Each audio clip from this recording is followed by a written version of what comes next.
اعلیٰ حضرت امام احمد رضا خان فاضل بریلوی جب مدینہ تشریف لے گئے تو آپ کے ساتھ ایک صاحب تھے، ان سے آپ کہنے لگے یار آخری عمر ہے، پتہ نہیں پھر کبھی مدینے آ سکوں یا نہیں آ سکوں، تو دل میں ایک آرزو ہے، ایک تمنا ہے، ایک تڑپ ہے کہ چاہتا ہوں کہ حضور کی زیارت ہو۔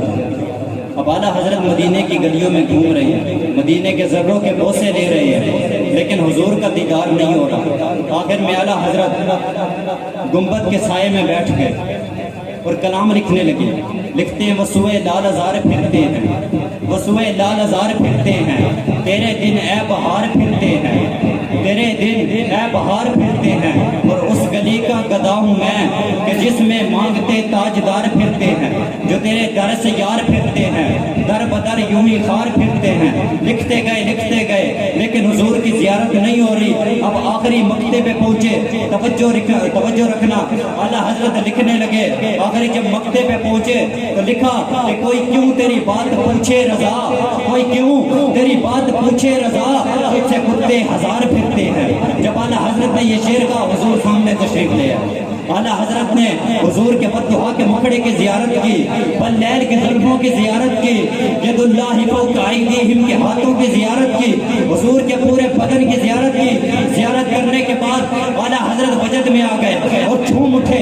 لکھا ان کی مہک نے دل کے غنچے کھلا دیے ہیں، ان کی مہک نے دل کے غنچے کھلا دیے ہیں، جس راہ چل دیے ہیں تجھے بسا دیے ہیں، جس راہ چل دیے ہیں تجھے بسا دیے ہیں۔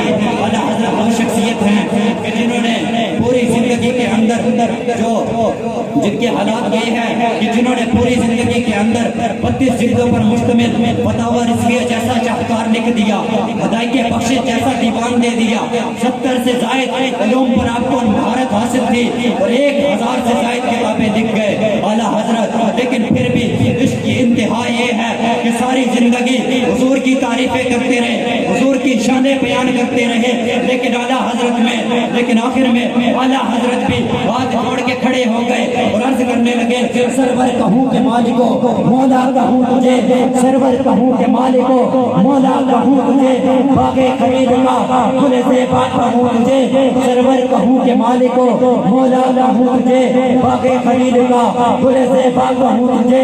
تیرے تو وصف اے بے پناہی سے ہے بھری، تیرے تو وصف اے بے پناہی سے ہے بھری، حیران ہوں میرے شاہ کیا کیا کہوں تجھے، لیکن رضا نے خطب سخن اس پہ کر دیا۔